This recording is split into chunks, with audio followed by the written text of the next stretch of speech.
Boa noite, pessoal. Boa noite a todas, a todos e a todos que acompanham aqui o nosso Instagram e também o nosso canal do YouTube, né? Todos que estão aqui acompanhando podem clicar na nossa conversa, compartilhar, se gostar do conteúdo. E a gente vai hoje prosseguir no nosso projeto, chama Conversações. Esse projeto, ele começou há 3 anos atrás, com pessoas que passaram por o processo comigo da corposofia e foi muito legal abrir para conversar sobre como os processos corporais afetaram a vida das pessoas. Depois isso estendeu para outros assuntos. No ano passado a gente esteve aqui com a Jugi Moraes, Jugi Meirelles, que esteve falando sobre o feminismo, o feminismo interseccional, o feminismo radical. E hoje a gente vai falar sobre um tema muito importante que tem atravessado o nosso cotidiano, né, desde o ano passado, especialmente o começo desse ano, que é a nossa relação, né, com a democracia, com os nossos corpos e com alguns conceitos jurídicos que aparecem no nosso cotidiano e que muitas vezes a gente não conhece. Então a gente vai ter um convidado muito especial aqui, né, que sabe bastante desse assunto, que é o César Babler. Ele é advogado, mestre em educação, também tem uma conexão, né, com o corpo, professor de Aikido e ligado às artes marciais, e também vai trazer para a gente esclarecimentos sobre a nossa relação, né, com esses conceitos e nossa vivência como uma democracia. O César já está por aqui, vou aceitar aqui ele mesmo pode se apresentar, falar um pouco mais. Acho que ele está entrando na nossa conversa. Foi? Oi, Olá, olá, boa noite. Tudo boa bem? noite. Muito bom ter você por aqui, César, né? Nessa conversa. Eu já falei um pouco assim da sua formação, mas você fica à vontade para dizer um pouco sobre você. E esse projeto eu comecei com alguns estudantes, né, que passaram por um processo que é uma vivência, que é um trabalho que eu desenvolvi no meu doutorado, que chama corposofia. Depois eu fui vendo que alguns termos e algumas questões que estavam acontecendo no mundo eram importantes, não só para esses adultos que estudaram comigo, mas para os adolescentes que eu também sempre estou em contato com eles na escola, e dando aula de filosofia e também dando aula de projeto de vida, e introduzindo essa questão da percepção de si, da nossa relação com o mundo, né? E eu assisti a sua conversa com um amigo seu, quando teve depois do dia 8 de janeiro, né, teve toda a questão da fala da intervenção federal, e eu acho que você explicou muito bem, e eu acho que as pessoas, vai ser muito legal ter você aqui para falar. Então, fique à vontade, seja bem-vindo aqui nesse espaço. E essa nossa conversa também vai para o meu YouTube, a gravação eu também coloco no meu YouTube, então a gente vai ter várias pessoas aí para conhecer um pouco mais de você. Tá bom? Você pode falar um pouquinho de você e entrar um pouco nesse assunto aí. Tá bom, obrigado, Juveniano. Um prazer estar aqui com você, nesse seu canal. Acho que tudo que a gente faz para ajudar os outros, para divulgar e para auxiliar as pessoas a entenderem e aprenderem é do bem. Então, isso tem que ser incentivado e disseminado cada vez mais. Acho que esse é o futuro, esse é o caminho, ensinar. É um prazer estar aqui, então, novamente. Meu nome é César Balber. Eu tenho aí uma trajetória longa pelo direito, né? Tenho alguns livros na área jurídica, então a minha fixação é com o direito, mas eu acabei me enveredando pela educação e fiz um mestrado por lá, né? No meio do caminho, para mudar um pouquinho, sair um pouco dessa fixação jurídica, né? E aí me enveredei pela educação, fiz uma dissertação com um viés um pouco jurídico, tratando um pouquinho da questão do racismo, dos migrantes, refugiados, misturando um pouquinho de tudo disso, e acabei preparando uma cartilha de direitos previdenciários para os migrantes e refugiados.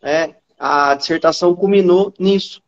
Foi bem interessante essa trajetória que a gente deu para a dissertação da educação, que teve um viés, acabou tendo um viés jurídico, aproveitamos, né, esse conhecimento jurídico para isso. E durante a pandemia, né, Joviniano, acabou que muita coisa foi acontecendo, a população, desde a pandemia já estava despreparada para entender o que estava acontecendo, quem tinha competência para fazer o quê. Não sei se você lembra, o governo federal falava fecha o estabelecimento, o municipal falava abre, o estadual falava não sei, pode abrir ou fechar. E aí o pessoal ficava desesperado, não sabia se abria, se fechava, o que fazia, quem tem mais competência, a União, os estados ou os municípios. E aí a partir daí eu fui pensando em fazer algumas lives para tentar explicar para o pessoal um pouquinho disso, né? A questão da Constituição Federal, que ela existe para estabelecer um norte, que ela é a baliza máxima do ordenamento jurídico nacional, que ela estabelece todos os meandros desses aspectos, pelo menos gerais, jurídicos. Então, que é importante que se respeite a Constituição. Então, antes de xingar o Supremo Tribunal Federal, antes de xingar o presidente, antes de xingar o vereador, olha para a Constituição para ver se realmente ela estabelece aquela baliza, aquele norte ou não. Se ela não estabelecer, realmente pode ser que ele esteja errado. Mas, geralmente, na grande parte das hipóteses, estabelece, é a gente que não conhece. Então, foi pensando nisso que eu comecei a fazer com alguns amigos algumas lives, né, justamente para isso, para educar esse pessoal, para conseguir realmente formar, ainda que por um curto espaço de tempo, uma live é rápida, meia hora, 40 minutos, tentar ajudar na formação desse pessoal para a cidadania, porque no final das contas é isso que a gente quer, né? Que as pessoas consigam debater com propriedade aquilo que elas querem, porque na verdade elas não conseguem nem expressar o que elas querem, elas acham que querem, mas não querem, e aí não sabem o que querem, não sabem como fazer o que realmente querem ou acham que querem, e fica uma confusão no país. Então, é tudo sem viés político, sem nenhuma conotação política, exclusivamente neutro para a educação. E aí a gente começamos então na pandemia, e desde então, alguns acontecimentos públicos que saem na mídia, e eu percebo que o pessoal está meio confuso, aí eu vou lá e com alguns amigos, geralmente, fazendo a live. É a primeira vez, e é um prazer, que eu estou fora da área jurídica aqui, totalmente fora da área jurídica, com a questão do corpo, que tem muito a ver também para mim, porque eu já pratico Aikido faz muitos anos, eu dou aula de Aikido, sou professor de Aikido, e também nunca falei isso em live, nunca tive a oportunidade de entrar por esse caminho, que também é um ótimo caminho, o caminho do corpo. Eu acho que estava até conversando isso esses dias, com a inteligência artificial, esse caminho do corpo é o caminho do futuro, né? O caminho da energia, esse caminho que é um caminho diferente do que a gente está acostumado com a tecnicidade. Mas, enfim, é um prazer, então, estar aqui para falar do direito, mas aproveitando também esse espaço, que é o espaço do corpo. E deixo você super à vontade aí para fazer sua inserção na questão corporal, na questão energética, naquilo que for. Vai ter oportunidade para a gente entrar e aí conversar sobre isso. Mas, então, eu já queria começar explicando que a nossa Constituição Federal, ela começa com um preâmbulo. Pouca gente conhece isso. Preâmbulo, preambular, é uma ideia de ensinar você a andar. Antes de você caminhar por ela, olhe para o preâmbulo. Tente visualizar, antes de você andar, olhe para isso, preâmbulo. O preâmbulo, então, é uma carta introdutória. Ela faz um começo da Constituição Federal, ela dá uma introdução. É um cartão de visitas. Olha, eu sou a Constituição Federal, eu me proponho a quê? Então, o preâmbulo, pouca gente fala. É interessante a gente começar a nossa live com ele, porque no preâmbulo vai constar todos os temas da nossa live, por incrível que pareça. São 6 linhas que constam tudo. Lá no preâmbulo, a Constituição diz assim, eu vou tomar liberdade para ler, mas vai ser rápido. Nós, representantes do povo brasileiro, percebam, representantes do povo brasileiro, reunidos em Assembleia Nacional Constituinte, para instituir um Estado democrático, a democracia está aí no preâmbulo, logo na carta introdutória, destinado a assegurar direitos sociais, individuais, a liberdade. A liberdade também está no preâmbulo como um consectário da democracia. A segurança, o bem-estar, desenvolvimento, a igualdade, a justiça, como valores supremos de uma sociedade fraterna, pluralista e sem preconceitos. Olha que bonito. Fundada na harmonia social, e comprometida na ordem interna e internacional com a solução pacífica das controvérsias, sem briga. Promulgamos, e olha agora, sob a proteção de Deus, a seguinte Constituição da República Federativa do Brasil. Então, vejam, logo nessa carta introdutória que pouca gente conhece, que a gente tem, chamada preâmbulo, não é artigo ainda, é preâmbulo, é antes de começar a leitura dos artigos. A gente tem os representantes na Assembleia Nacional Constituinte, que a gente visualiza como Ulisses Guimarães, que era o grande representante dessa Assembleia, que promulgou essa Constituição de 88. Vejam, ela tem de 88. Ela vai fazer 35 anos, já é uma Constituição, é uma mulher já. Né? Ela já cresceu bastante, está madura. E representante do povo brasileiro já mostra que é uma Constituição democrática. Olha, a gente está aqui representando vocês, povo. E aqui a gente se propõe a ter um país que respeite os direitos sociais individuais, que respeite a liberdade, que respeite a segurança, o bem-estar e etc. Mas a liberdade também. Então, veja, o Estado que se propõe democrático, um Estado que respeita os direitos, inclusive a liberdade, é o Estado proposto no preâmbulo e que vai inaugurar uma nova ordem constitucional da Constituição Cidadã, chamada por Ulisses Guimarães assim, Constituição Cidadã, tão farta de direitos que ela é, Joviniano. Então, esse é o preâmbulo. Eu queria que, assim, seu público, como muitos talvez não tenham formação jurídica, talvez não conheçam isso. É legal, é interessante saber que existe um preâmbulo, que é um cartão de visita, e que ele se mostra muito democrático, que ele se mostra muito pluralista, que ele se mostra um receptáculo de direitos e deveres, e que o Estado se propõe a aceitar essa população totalmente pluralista, totalmente diversificada e durante a paz e com um fulcro na paz, com base no princípio pacífico, sem guerra, sem conflito, se propõe a respeitar os direitos. Olha quanta informação importante que a gente tem e que a gente não vê na vida. Né? A gente vê conflito, a gente vê pessoas depredando as coisas, patrimônio público, tudo em desacordo com o nosso preâmbulo, desde 88. Bom, e aí, pensando na nossa live agora, especificamente, eu fui buscar na nossa Constituição as palavras democracia, liberdade e corpo. A democracia, ela tem 11 aparições no texto constitucional. O nosso texto tem 250 artigos, Joviniano. E ela tem 11 aparições. É um número bom de aparições, é um número grande. 11 aparições da palavra democrático. A palavra liberdade tem 19 aparições. Então, na verdade, a nossa live podia se chamar Corpo, Liberdades e Democracia. Porque a gente tem muitas liberdades no texto constitucional. Liberdade de reunião, liberdade de associação, liberdade de informação, liberdade de locomoção e a liberdade de expressão, que a gente confunde às vezes a liberdade como sendo toda a liberdade de expressão, nem sempre. Não é só me expressar. São muitas liberdades que a gente tem. 19 aparições no texto constitucional, são muitas. E corpo, por incrível que pareça, e aí é um trabalho que pode ser estudado no futuro, não tem previsão de corpo na nossa Constituição. A única espécie de corpo é corpo de bombeiro militar com 5 aparições. Só o corpo de bombeiros. Não temos, então, olha que incrível, né? Eu só fui buscar isso por causa da nossa live. E eu não achei a previsão do corpo na nossa Constituição. A nossa Constituição se mostra bastante abstrata, principiológica. Então ela não trata muito das questões de aspectos mais materiais. Corporal, por exemplo, corporal, você achou? Talvez ficou mais a coisa da violência corporal, também não. Agressão tenha corporal, alguma coisa assim. Não. Mas então, olha só que coisa abstrata, né? Olha que abstrata. Sim. Porque liberdade é uma coisa super abstrata, né? Você fala, eu explico assim, né? Por isso, liberdade, onde está a liberdade?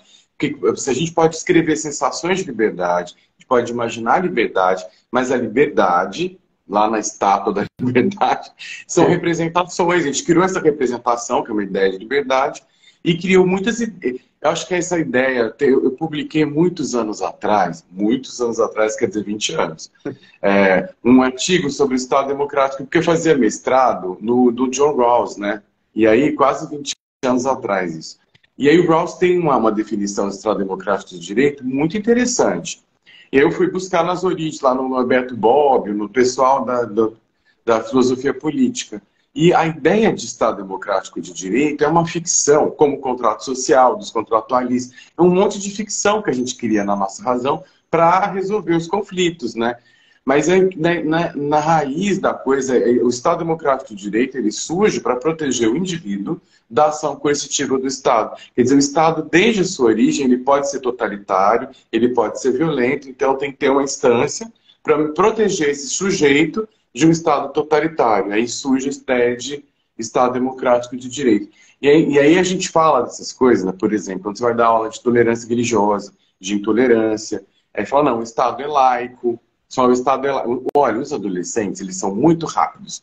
Então você fala, com 14 anos, você fala, o Estado é laico, eles já pegam no Google, ela fala, mas aqui está escrito Deus no preâmbulo, então não é laico. Não, meu professor. Eles são rápidos. Então, porque, como que é laico tem Deus aqui nesse parágrafo? Eles são muito... Imagina, na minha geração, você fala, Constituição, você queria saber o que era. Hoje, com o Google, eles são muito acelerados, fazem perguntas, só que é tudo para ontem, né? Aí a gente tem isso que você está falando do corpo. Olha a importância de trazer para o corpo, de respirar, de estar presente, porque é um imediatismo muito grande, como as respostas estão todas no Google.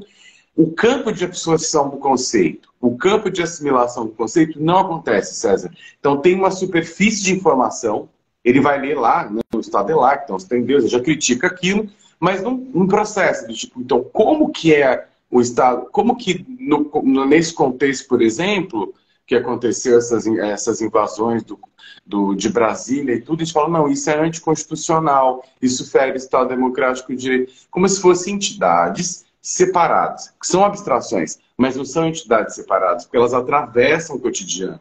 Eu acho que isso é uma coisa interessante que você está trazendo. A gente não leu nem a carta convite da Constituição, imagina o artigo 5º, as liberdades, mas o que você está trazendo é uma coisa muito legal. Se não tem a palavra corpo, como que eu concretizo coisas fora do corpo, né? Não tem. A gente só come, a gente se alimenta. Então, fica uma cópia de muitos outros códigos civis, como o Brasil é uma colônia, né? Então, a gente traz muito coisa do Código Civil francês, e aí a gente pega aquilo como nosso. Eu acho que é uma coisa que você está fazendo uma denúncia, eu acho. Cadê o corpo na Constituição, né? Eu nunca pensei nisso, Jovinina. Eu fui pensar para a nossa live, fui preparar um pouquinho. E eu falei, cadê o corpo? Agora que eu descobri que não tem corpo. Mas é um aspecto para ser estudado mesmo, para ser nessa interdisciplinaridade. Eu acho que é super interessante a gente fazer esse intercâmbio e troca de informações.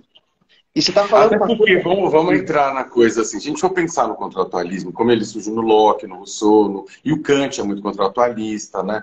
Então, aquela galera lá do início do século XVII, século XVIII, eles não têm uma noção de corpo como a gente tem. O Curtini, na história do corpo, ele fala que o corpo é uma invenção do século XIX.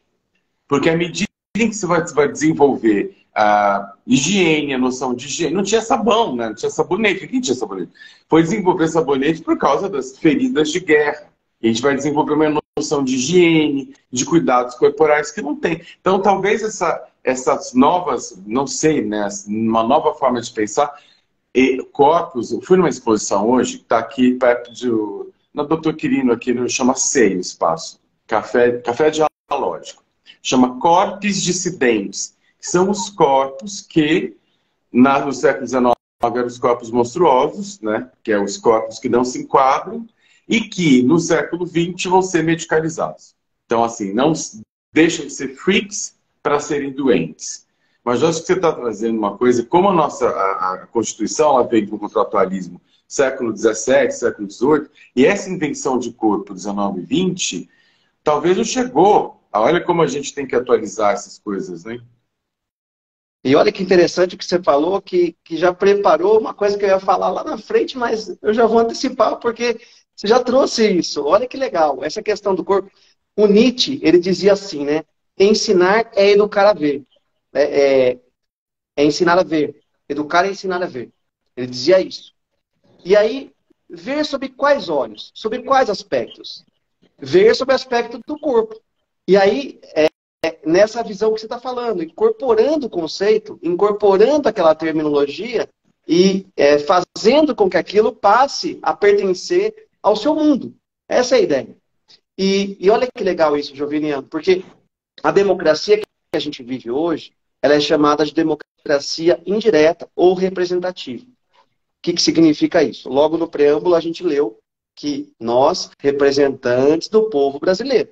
Então, se são representantes que estão lá fazendo por nós, não somos nós que estamos deliberando, são eles. E por isso indireto.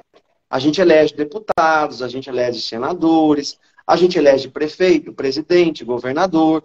Tudo isso são representantes eleitos para desempenhar o governo por nós. Como se tivéssemos lá, mas eles são nossos membros de confiança. E o mundo, não só o Brasil, o mundo vive uma crise de representatividade democrática. Por quê? Primeiro, isso tem vários estudos, né, sobre esse ponto. Mas a maioria da doutrina, tanto do Brasil quanto internacional, entende que a globalização é o fenômeno que causou isso. O segundo fenômeno é essa questão de da gente ter muita informação rápida, é isso que está falando agora, e não ter a capacidade de analisar as informações, não incorporar, não trazer para o corpo. E olha que legal, porque a gente não combinou nada, né, Jovina? A gente não fez nada de combinação, e essa troca que está fluindo, é isso que flui. Você disse, trazer para o corpo, não tem previsão de corpo.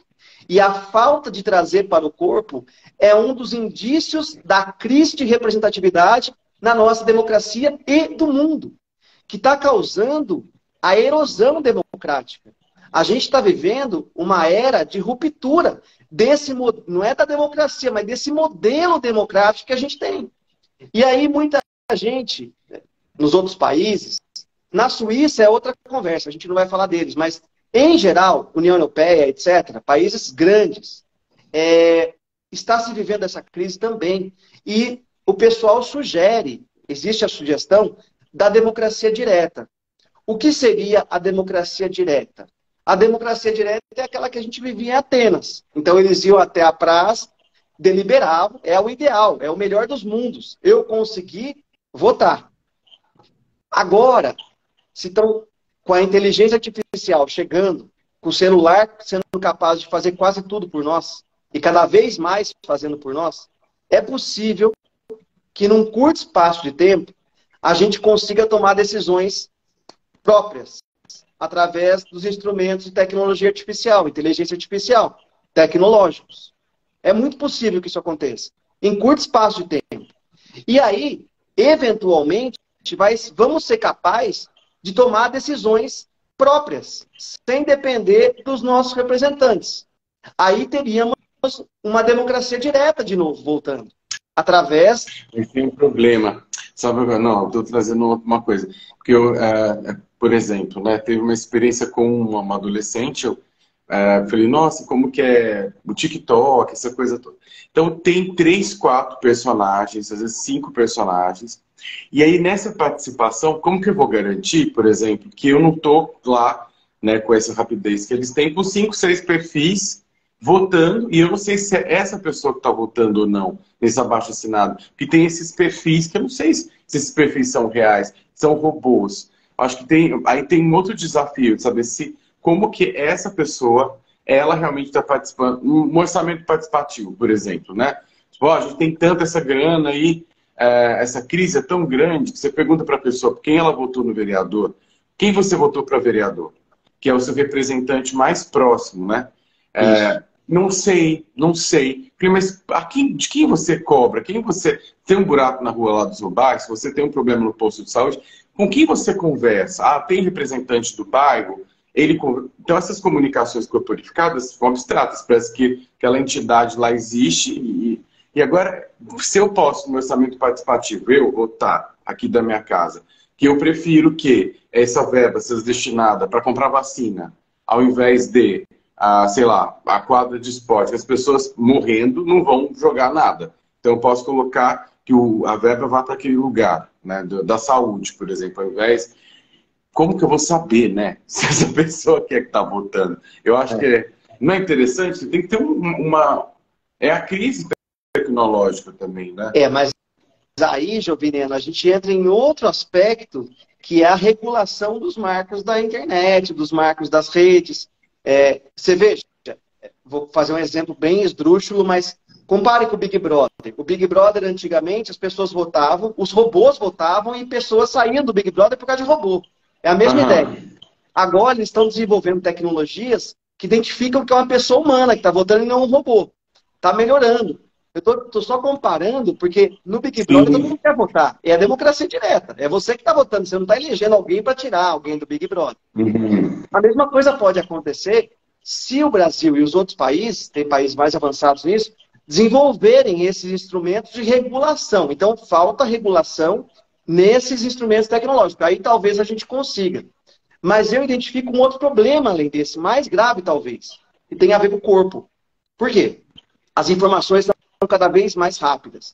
As pessoas, pode perceber, pelos seus alunos também, as pessoas não têm mais capacidade de analisar as informações. Elas só recebem e repassam. Recebem e repassam.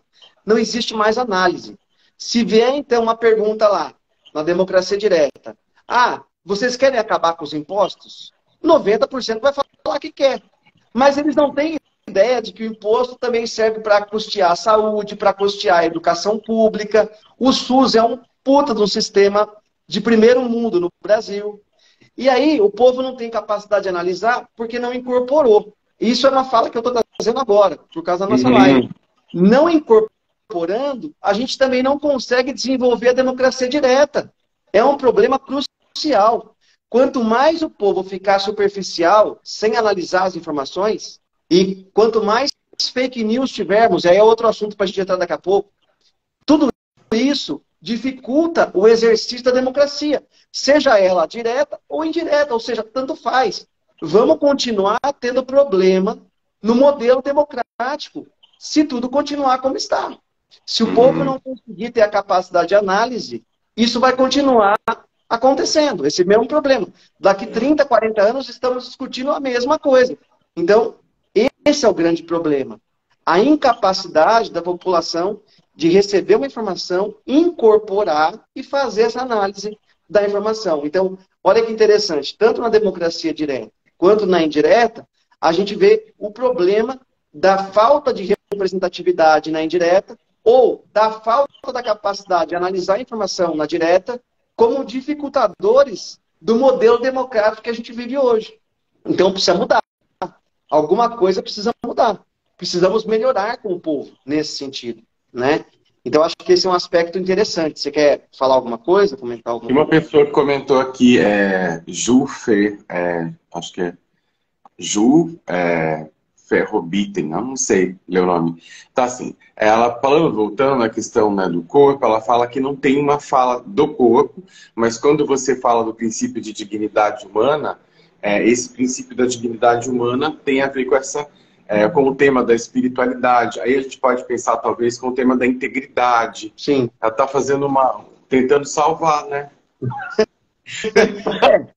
Vamos tentar salvar o corpo. Vamos tentar salvar, mas ainda fica abstrato, né? Porque a dignidade, o princípio da dignidade da pessoa humana ainda é um princípio. Veja, princípio da dignidade da pessoa humana. Ele continua sendo princípio, ele continua na esfera da abstrativização. E aí, ele é um coringa, na verdade, o princípio da dignidade da pessoa humana. Sempre que o Supremo está acuado, se a gente voltar no julgamento do Supremo Tribunal Federal, sempre que ele não sabe o que fazer, ele usa o coringa da dignidade da pessoa humana. E aí, acaba dando um viés mais humano para os julgamentos, dependendo da hipótese. Então, ele pode fazer isso com base nesse princípio. Mas, veja, ainda não é corporificado, ainda é bem abstrativizado. Mas, enfim, pode ser uma salvaguarda do corpo. Sim, e aí eu acho que tem muito a ver com a nossa visão de construção, de conceito, né?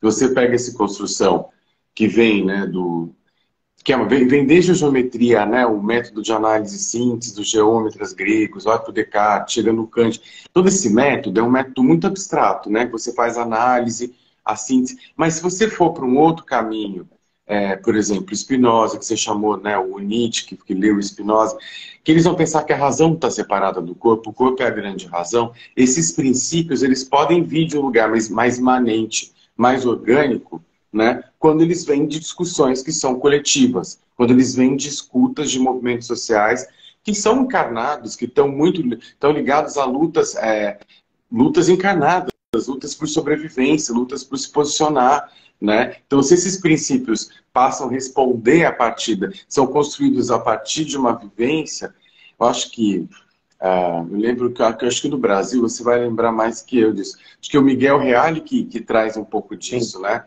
Fala, olha, a gente pegou uma racionalidade lá da Europa e a gente tem que trazer para o Brasil e como que a gente, aqui nos trópicos, vai pensar no direito brasileiro, princípios a partir da nossa vivência.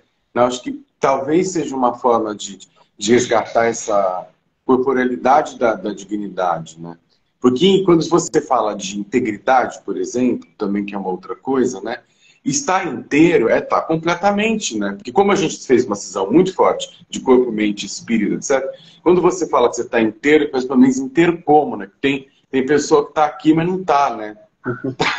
Tá só de corpo, mas a cabeça está em outro lugar. Que é uma cisão muito forte da cultura.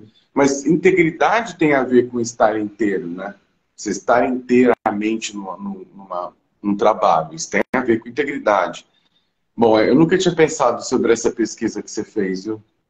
Achei muito interessante. Interessante. A gente pode até combinar de escrever alguma coisa aí, quem sabe. Pois é, onde está o corpo na Constituição?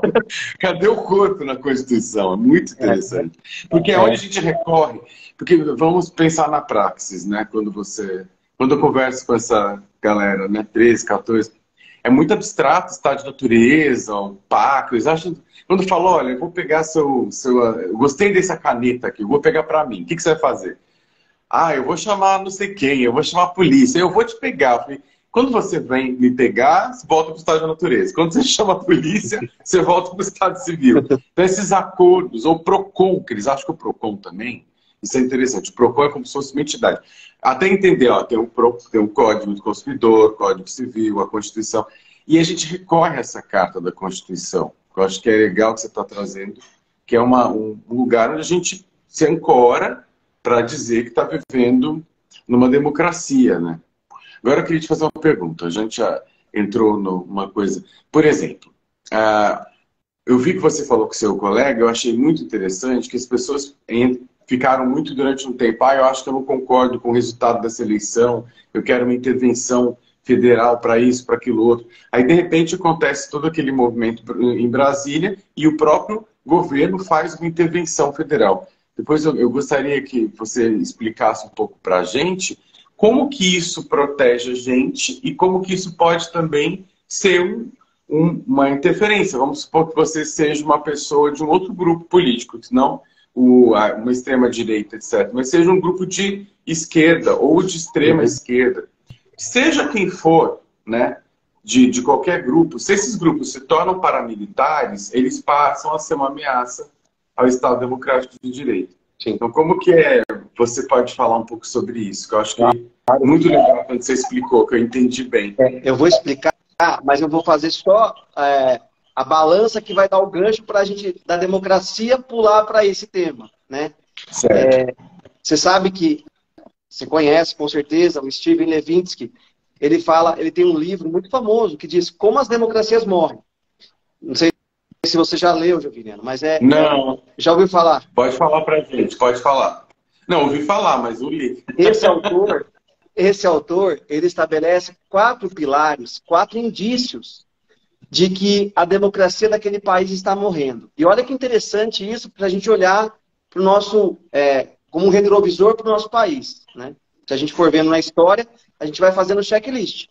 Primeiro, o governante rejeita regras democráticas, que são as regras da Constituição que a gente está começando a conversar. Segundo, o governante nega os adversários. Ele não aceita adversário. Aquele adversário dele tem que ser excluído. Terceiro, olha que interessante. O governante tolera a violência.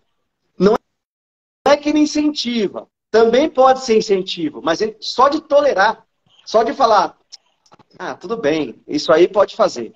Isso já é um indício de erosão democrática. E quarto, restrição da liberdade e dos meios de comunicação. É um governante que ataca veementemente os jornalistas, que ataca os meios de comunicação, que restringe a liberdade das pessoas com fake news, com informações falsas. Então, vejam, isso não sou eu que estou inventando, não, para tentar enquadrar alguém. É um escritor americano, ele escreveu mais voltado para o governo Trump, e ele fez o checklist no Trump. O Trump passou por esse checklist e foi aprovado como um autocrata, né? Foi aprovado. E temos na nossa história, eu tento evitar falar de algum para evitar esse contexto mais, esse viés político, mas se a gente voltar na nossa história recente, a gente vai identificar governantes com esse perfil autocrata, que, ao fim e ao cabo, acaba maculando a nossa democracia, o que é super perigoso. E aí, já pegando o gancho, nessa tolerância à violência, nessa história de, vamos atacar o Congresso Nacional, vamos atacar o Supremo Tribunal Federal, vamos atacar o Palácio do Planalto, que é onde fica o presidente da República. Muita gente nem sabe o que cada órgão representa. Então, o Congresso Nacional tem a Câmara e o Senado, são os parlamentares que votam as leis, que aprovam as leis. O Palácio do Planalto é onde fica o presidente da República. Já nesse ataque, o atual presidente que estava lá. Ainda bem que não estava nesse momento. E a sede do Supremo, é um pertinho do outro, é um do lado do outro. E nesse afã de tentar conquistar alguma coisa, o povo clamava por intervenção militar. A intervenção militar não veio. Eu vou explicar daqui a pouco por que não veio e nunca vai vir, enquanto estivermos sob a nossa Constituição. A intervenção militar não veio, o povo foi para as ruas e saqueou os representantes das sedes dos três poderes: executivo, legislativo, judiciário, numa atitude repugnante, independente de partido, repugnante de violência contra a sua própria casa, contra a sua própria morada, porque são nossos representantes. É como se a gente estivesse ali exercendo o nosso papel. Enfim, e aí continuaram pedindo intervenção militar. Não dá. A intervenção militar não existe na Constituição Federal. Não existe. Essa palavra é igual corpo, não está lá. Infelizmente, corpo não está lá, mas intervenção militar também não está lá. Intervenção militar é chamar militar para trocar pelo presidente. Não existe isso. Isso é ditadura. Isso está fora da Constituição. Se tivermos intervenção militar, isso é ditadura. Podem escrever isso em qualquer lugar. Ditadura é arranhar a Constituição. É rasgar a Constituição e falar, já era, isso não serve mais. O que a gente tem, e aconteceu, e o presidente Lula decretou, dia 2 de janeiro, foi a intervenção federal. Por quê? A gente estava com um perigo, uma calamidade pública, um grave comprometimento da ordem pública, em razão dos ataques, que, segundo fontes, estavam planejando mais ataques em Brasília e outros cantos do país. O presidente Lula resolveu, com orientação dos seus assessores, decretar a intervenção federal. Decretando a intervenção, o presidente da República intervém no governo de Brasília, no Distrito Federal. Não tem nada de militar aí. Não tem nada de militar. É uma intervenção prevista na Constituição Federal. A Constituição prevê isso. Se um ente, porque a gente tem assim, municípios, estados, Distrito Federal e União. Esses são os entes que compõem a nossa federação. A gente vive numa federação. Então, a gente tem governador, a gente tem prefeito, tem presidente. Cada órgão desse, cada entidade dessa tem autonomia. Então, se uma delas abusar, como o Distrito Federal abusou, porque teve indício de militares deixando passar o pessoal para atacar o Congresso e tudo mais, como eles abusaram, então o presidente Lula, com base na Constituição, não é nada fora da Constituição, com base na Constituição, em razão de um ente desobediente, ele decretou a intervenção, tirando o secretário de segurança daquele local. Ele não tirou o governador, poderia ter feito isso. Não tirou o governador, não tirou nada. Ele tirou o secretário de segurança. E aí, o secretário de segurança saiu e quem veio foi o interventor nomeado pelo presidente Lula, que terminou no fim do mês a intervenção, já acabou. Né? No fim do mês de janeiro ela cessou. Durante a intervenção, vejam, muita gente também se equivocava. O pessoal estava falando que estávamos vivendo intervenção militar. Não era, nunca foi, não será. É uma intervenção federal. Essa intervenção federal não acarreta, Joviniano, nenhum tipo de restrição a direitos individuais. Pelo contrário, ela visa preservar os direitos previstos na Constituição. Para eu continuar andando com o meu carro livremente aqui pela cidade, a intervenção federal me garante que nada vai acontecer comigo. Por quê? Porque ninguém vai me invadir minha casa, ninguém vai invadir minha terra, uma vez que o governo me protege. Há uma intervenção, há um instrumento de proteção contra a grave violação da ordem pública. Existem outras hipóteses, mas nesse caso foi essa. Grave comprometimento da ordem pública. Se a ordem pública está comprometida, as pessoas estão sofrendo risco na sua segurança. Então a intervenção veio para proteger, não para violar. E a intervenção não acarreta nenhuma restrição. A única coisa que não pode acontecer na intervenção é mudar a Constituição, fazer emendas constitucionais. Isso não pode. Mas é só isso, não afeta o cidadão. O cidadão em si, o corpo, a presença, não é afetado com a intervenção. Ele é respeitado, ele é preservado, é o contrário do que a gente imagina. Então, essa intervenção que a gente teve recentemente foi uma medida super vantajosa, uma medida muito inteligente, decretada pelo presidente, prontamente para atender essa grave violação, comprometimento da ordem pública. No meu modo de ver, foi uma medida enérgica, pontual, e que precisava ser tomada naquele momento. Então o presidente foi correto e agiu como deve agir, nos estritos limites da Constituição Federal. Decretou, tinha o prazo, passou o prazo, ela acabou, o interventor voltou e tudo certo, tudo voltou normal. Perceba, e a paz está voltando de novo. Devagarzinho a paz está voltando. A gente não ouve mais murmurinhos de que pessoas querem atacar. Então, esses indícios de violência são indícios que levam à nossa ruptura democrática. A paz é democracia. A violência caminha para a autocracia. Então a gente tem que ficar atento, embora não seja o objeto da nossa live, ficar atento por esses indícios que o Steven Levitsky colocou para futuros governantes também, para a gente ficar como cidadão alerta quanto a isso. Então isso é importante, essa questão da intervenção. Então, não existe intervenção militar. Uma outra coisa importante, Joviniano, que muita gente falou, as Forças Armadas com o poder moderador, né? Ah, então se está tendo briga do Supremo com o presidente da República, vamos colocar as Forças Armadas que ela resolve esse problema. Forças Armadas não é para resolver problema. Forças Armadas é para defender a democracia, inclusive. Tem a ver com a nossa live. Se a democracia está sendo comprometida, as Forças Armadas têm que vir ajudar a recuperar, a restabelecer. Forças Armadas é para defesa da paz, para a solução pacífica das controvérsias. E não para resolver conflito de poderes. Quem resolve o conflito dos poderes? Adivinha? A Constituição Federal. Ela tem tudo. Tudo que a gente precisa, qualquer receita que a gente queira, está lá. Ah, um poder está brigando com o outro. Quem tem competência para fazer isso que está fazendo? Ah, é tal poder. Aonde está isso? Na Constituição. Resolvido. Quem resolve tudo é a Constituição. Esse é o Estado de Direito, um Estado de Direito constitucional, regido pela Constituição e não por homens. E não por poderes, e não por egos. Essa é a ideia. Então, é isso que precisa ficar estabelecido, porque as pessoas entram no poder e elas acham que é tudo delas. O poder é delas, tudo aquilo que ela está fazendo é dela.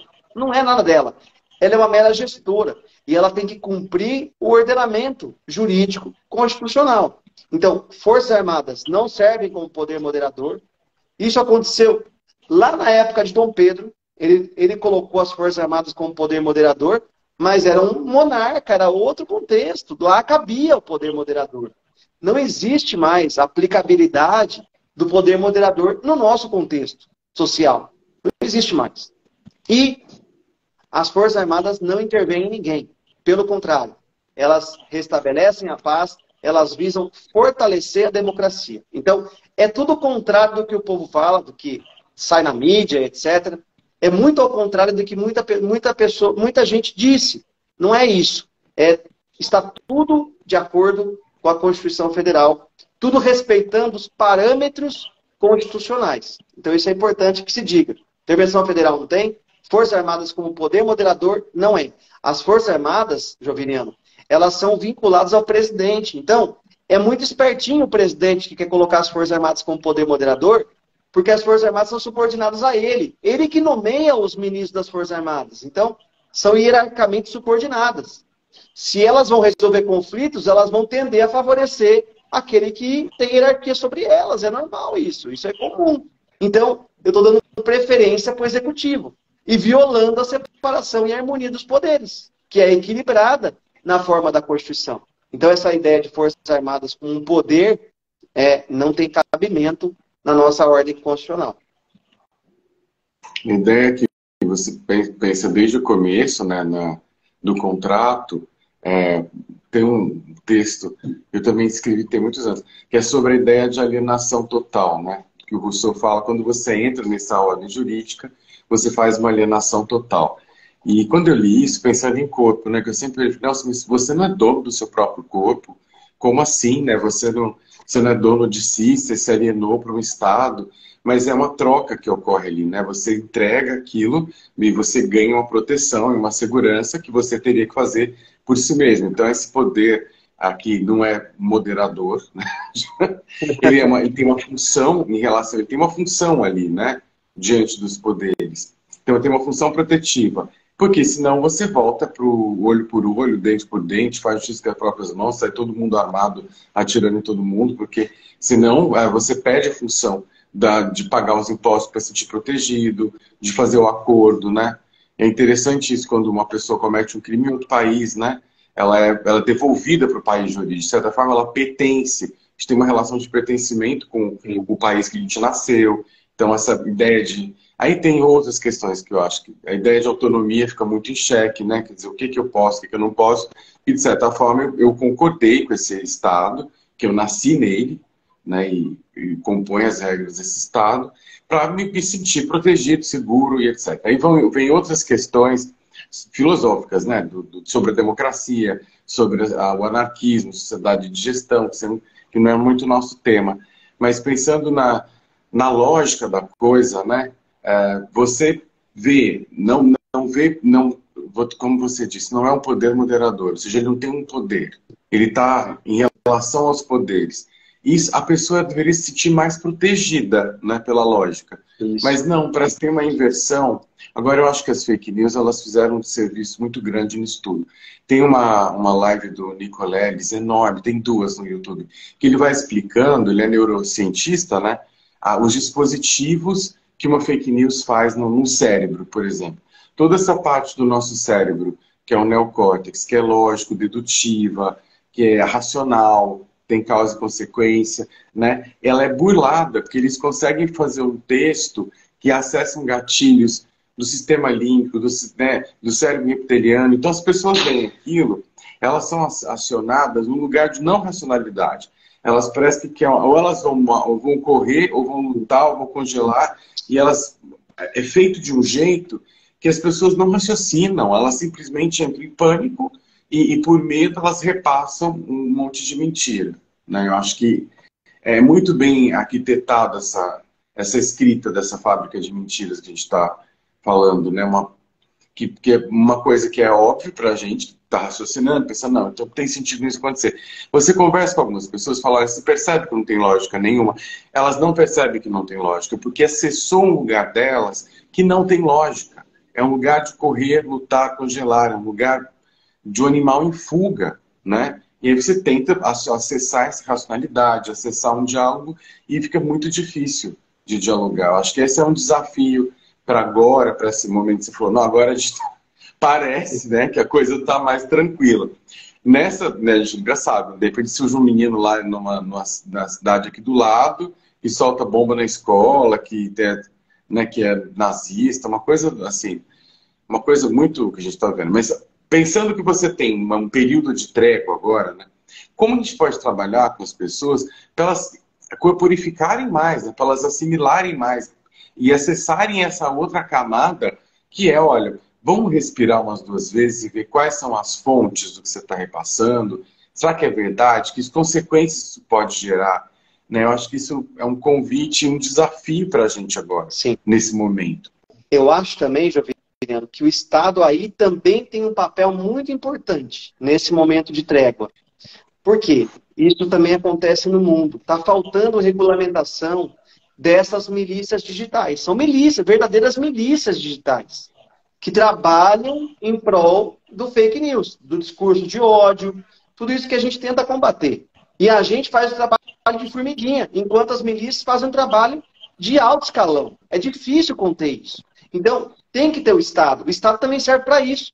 Temos que ter o Estado para regulamentar esse tipo de situação. E a gente não tem ainda, não é só no Brasil, é em geral, os países regulamentando isso de forma apropriada para combater essas fake news. Por quê? Porque, sob o pretexto de exercer a liberdade de expressão, elas estão desvirtuando todo o arcabouço que sustenta a democracia. Então, por exemplo, as eleições têm que ser impressas, o voto tem que ser impresso. Todo mundo começa a discursar que o voto tem que ser impresso. O voto é secreto pela própria Constituição. É uma fake news, não tem como ter voto impresso. Isso é inconstitucional, viola a Constituição. E o pessoal fica discutindo meses e meses essa possibilidade. E batendo nessa tecla do córtex que você falou. Com certeza, está nesse ponto, está nesse lugar. Não chega, né? Vamos pensar, não chega. Fica num lugar repetindo como se fosse uma religião, né? Uma coisa, não sei o que é. Fica uma coisa religiosa, assim, né? Como se fosse uma verdade, um dogma.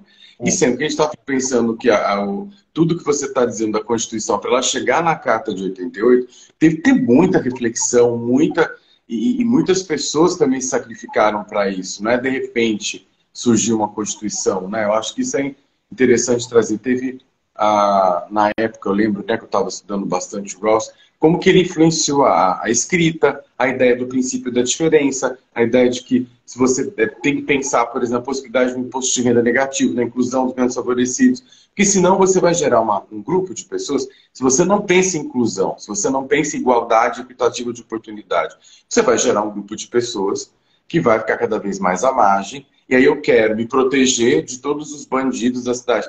Mas eu não penso no que gerou aqueles bandidos. Sim. O que gerou? Qual foi a falta de igualdade equitativa de oportunidade, a falta de equidade que fez essa pessoa talvez, não, eles querem. Não, você fez uma pesquisa para saber quem quer tá na rua e quem não quer? Né? Então, eu resolvo muito rápido isso, eu mando para outra cidade, eu faço conta que não existe, né? E não penso nas raízes que estão ali na construção da igualdade. Essa é uma outra questão que a gente estava conversando esses dias com o colega, que é se é possível, né, essa igualdade. Semana passada eu estava aqui com o Thiago falando, né, que como o princípio de igualdade é violento do ponto de vista da diversidade, né? Não, eu sou uma pessoa muito boa, eu trato todo mundo igual. Olha, isso é uma violência, porque as pessoas são muito diferentes. Você tratar todo mundo igual, um cadeirante igual, se eu tratar uma pessoa com qualquer deficiência igual, você não está sendo justo, né? Você está reproduzindo muitas violências e dificuldades de acesso. Isso vale para qualquer grupo que você já citou no começo, né? Seja comunidade negra, comunidade LGBT, comunidade das mulheres, se forem tratados todo mundo igual, não teria licença maternidade, porque todo mundo tem que trabalhar, imagina, para que licença maternidade? Todo mundo é igual.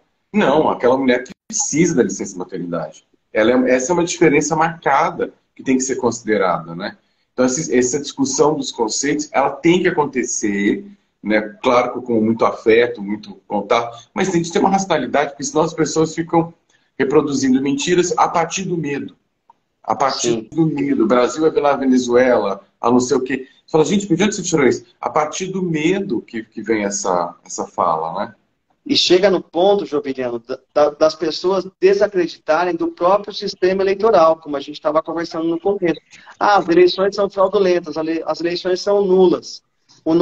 A nossa justiça eleitoral é uma das mais avançadas do mundo em termos tecnológicos de desenvolvimento mesmo, de técnica. É super desenvolvida.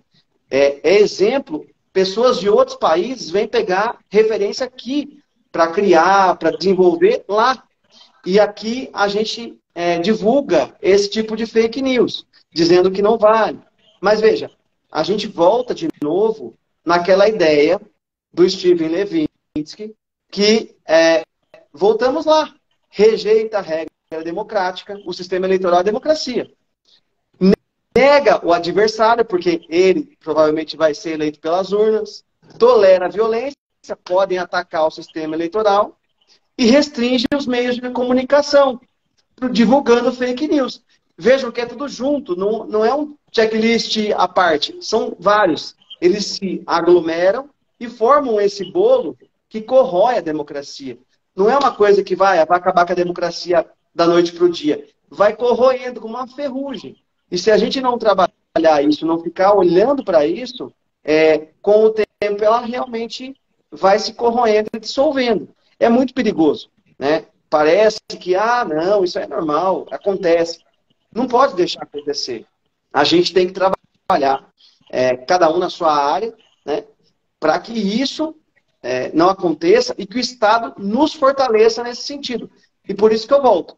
Nessa questão da fake news, a gente está com hiato ainda. É muito importante que o Estado atue nesse papel, nesse sentido, regulamentando e coibindo essas milícias digitais. Isso é super perigoso. Isso pode corroer, é um sintoma de corrosão democrática com o decurso do tempo. É perigoso para a gente. E ele vai acabar repercutindo naquela questão que a gente voltou no começo da aula, que é a questão da falta do corpo. Se eu não estou presente, eu não consigo entender, eu não consigo analisar. Se eu tenho fake news, essa análise fica cada vez mais deturpada e eu não consigo exercer nem a democracia direta, pelos instrumentos que eu tenho tecnológicos, que vão ser cada vez melhores, e muito menos a indireta, porque eu não confio no meu representante, porque eu nem consigo entender o que ele está fazendo lá, eu nem consigo respeitar o projeto de política que ele está exercendo em meu nome. Então, acho que isso é bem interessante e é uma coisa para a gente olhar, né? Usar a presença, usar o corpo para conseguir aprofundar e analisar situações para que a gente consiga viver realmente uma democracia de verdade. Porque isso que é ter liberdade, é conseguir saber o que está acontecendo comigo de forma livre, de forma plena, de forma real. A gente está, muitos de nós, vive um sonho. É uma coisa que não é realidade. É um sonho de fake news. Então você vai passar a sua vida e vai acabar fazendo a passagem sem viver, porque você nunca enxergou realmente aquilo que precisava. E ficou lutando por uma coisa que é irreal, por uma fake news. Isso é muito triste, né? Passar por esse mundo como ser humano e viver esse sonho, só um sonho, é muito triste. E a fake news é uma das grandes responsáveis por isso também. Então a gente tem que urgentemente combater essa milícia digital que cada vez mais tenta corroer o nosso sistema democrático, né? É assim que eu vejo, Joviniano. É assim que eu enxergo. Bom, sim, eu acho que você falou várias coisas que a gente, né, eu falo bastante aqui no Instagram, no YouTube, tem toda uma jornada, quem está por aqui, de 2021 a gente teve uma jornada inteira passando por todos os segmentos corporais, o olho, né, a boca, pescoço, a gente teve várias conversas e exercícios para corporificar, para a gente sentir, para a gente ficar mais presente. O ano passado teve mais 2 jornadas sobre abordagens para a gente estar mais presente no nosso corpo. E tudo isso, acho que estar presente, né? Estar presente com as contradições que a gente está. Eu acho que é muito difícil para a criança, né, ela suportar a angústia de uma pergunta não respondida, né? E ela não conseguir lidar com questões que não estão fechadas. Ela quer... Quem trouxe esse presente foi o Papai Noel, ok. Em determinado momento não serve isso, mas ela vai reencantando. Até ela falar, gente, Papai Noel não existe, eu vou ter que lidar com essa frustração, entendeu? Então, no caso nosso, né, como povo, né, eu perceber as contradições, né, e não ficar esperando um próximo Messias, mas assumir a nossa responsabilidade como comunidade. Como eu estou ligado a uma comunidade, estou ligado, e essas pessoas elas têm sofrimentos, elas têm contradições, elas têm diversos atravessamentos, são pessoas que têm indígenas, tem pessoas LGBTs, tem pessoas que são negras, elas estão reais, e elas têm contradições reais. Entrar em contato com essas contradições, estar em contato com a vida, né, faz a gente se responsabilizar mais. Só que aí eu posso ir de novo para essa ilusão, né, de que alguém vai salvar, vai ser esse país ou de direita ou de esquerda ou de não sei aonde, que vai tirar essa angústia, né? Que é uma atitude muito infantil. A gente achar que alguém vai se responsabilizar pela nossa própria vida. Então, quando a gente começa a entrar em contato com o nosso próprio corpo, porque é tão difícil, a gente fica criticando como se fosse eles, né? Não, nós, né? Porque é tão difícil a gente entrar em contato com o nosso próprio corpo, né? O Loen sempre falava, tem um ditado que ele fala, respirar profundamente é sentir com intensidade. E a gente cria muitas defesas para não sentir, porque é melhor não estar em contato com essas contradições, é melhor eu fazer, né, eu amorteço a minha visão. As pessoas estão chocadas com o que está acontecendo com os Yanomamis. Isso acontece desde a colonização, só que a gente coloca um véu, né, na nossa visão, e aí ó, a gente poder tirar esse véu, entrar em contato com nossos ancestrais, com o que está acontecendo. Não é fácil, é doloroso. É doloroso porque a gente tem que assumir algumas responsabilidades. Só que, ao mesmo tempo, quando a gente fecha esse canal nosso para entrar em contato com essa dor, a gente também fecha, o que você falou, né?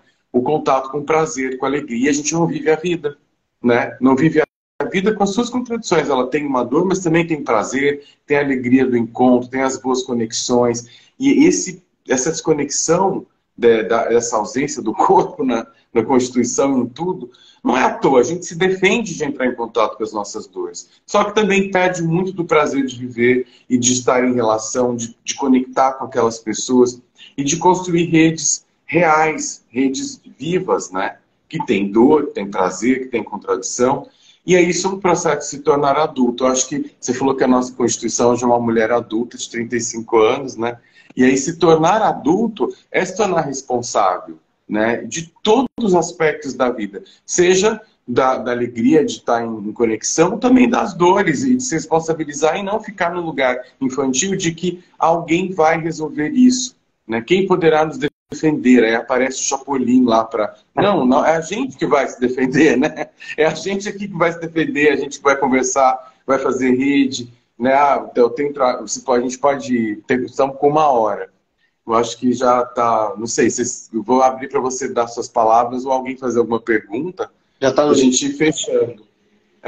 Porque também cansa, live muito comprida. Mas eu queria que você trouxesse alguma coisa que você deixaria como missão, alguma coisa que você não falou, que você gostaria de falar, ou alguma fala, ou alguma pergunta de alguém, não sei se tem. Eu vi uma frase esses dias, numa palestra do ministro do Supremo, o Barroso. Eu gosto muito dele, do jeito que ele vê as coisas, do jeito que ele coloca o jurídico nos fatos. É muito interessante. Quem tiver oportunidade, as sessões são abertas, todo mundo tem acesso a isso pela internet. Tentem assistir algum julgamento do ministro Roberto Barroso, Luiz Roberto Barroso. Vale a pena, ele é bem sensível, ele é bem nessa ideia de corpo que você leva, ele tem esse perfil.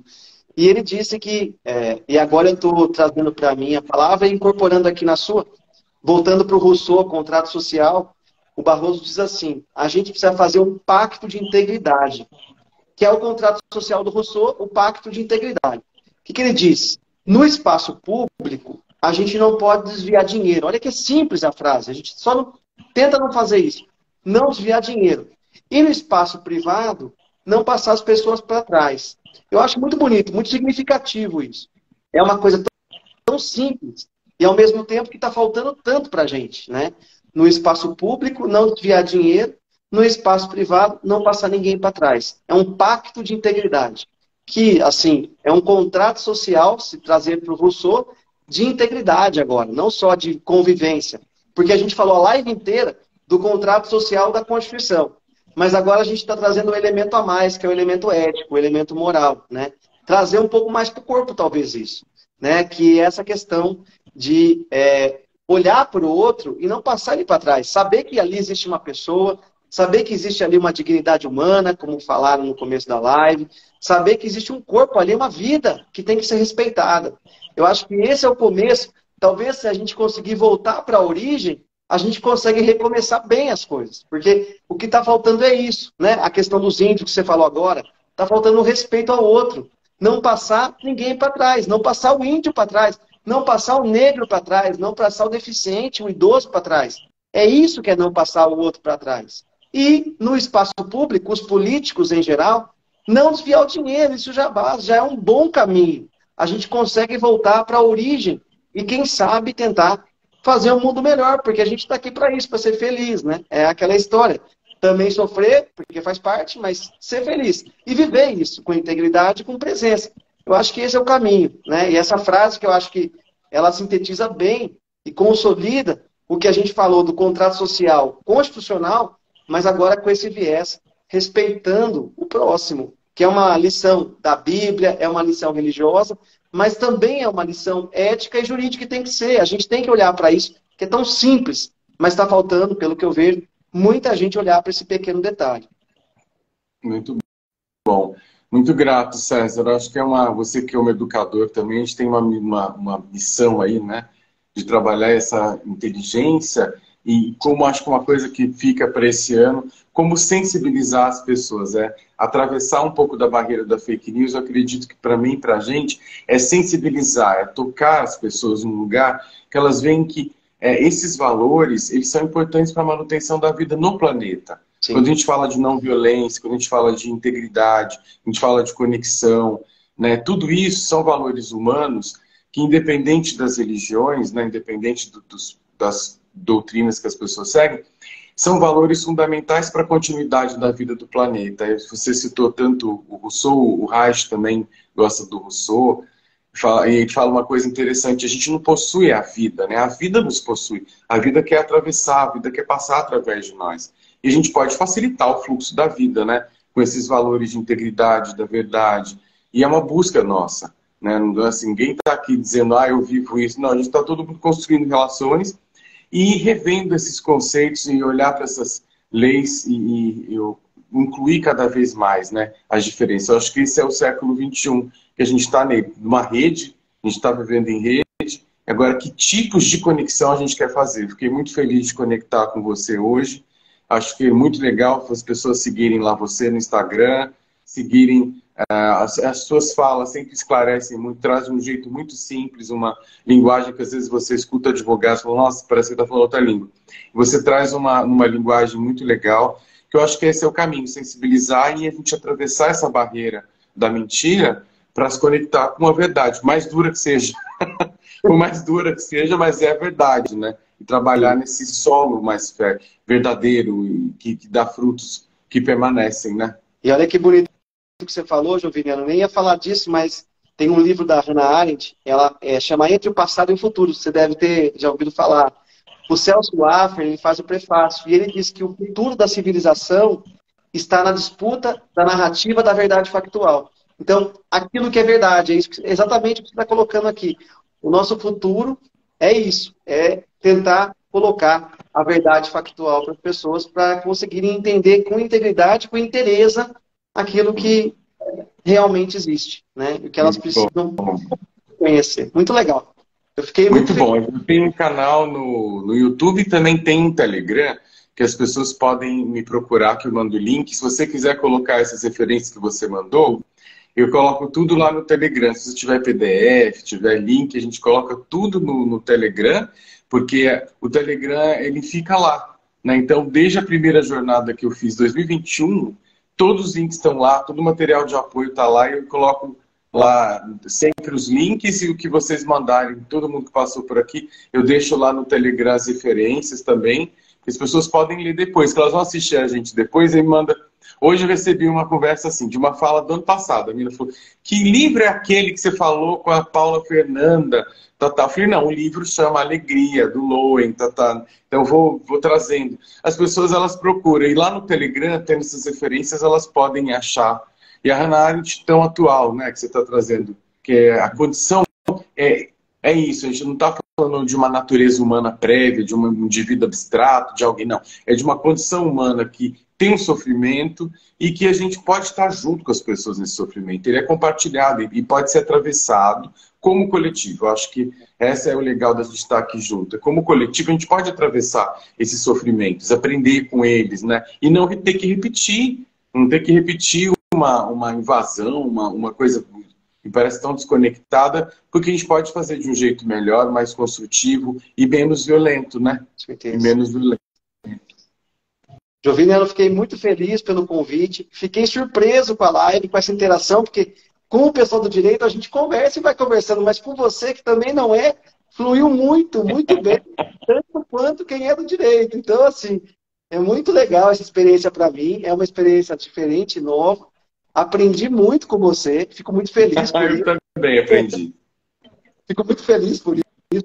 E tá assim, estou disponível, à disposição quando você precisar de novo, quando você tiver a fim de fazer mais uma conversa, a gente programa um tema, os seus seguidores aí, quando quiserem, estou à disposição total para a gente fazer mais trabalho juntos, tá bom? Foi um Muito prazer. bom, muito grato, querido. Tudo de bom, viu? Um abração. Um abraço. É isso aí, pessoal. Segue a gente, curte, compartilha e vamos em frente. Valeu. Tchau, tchau.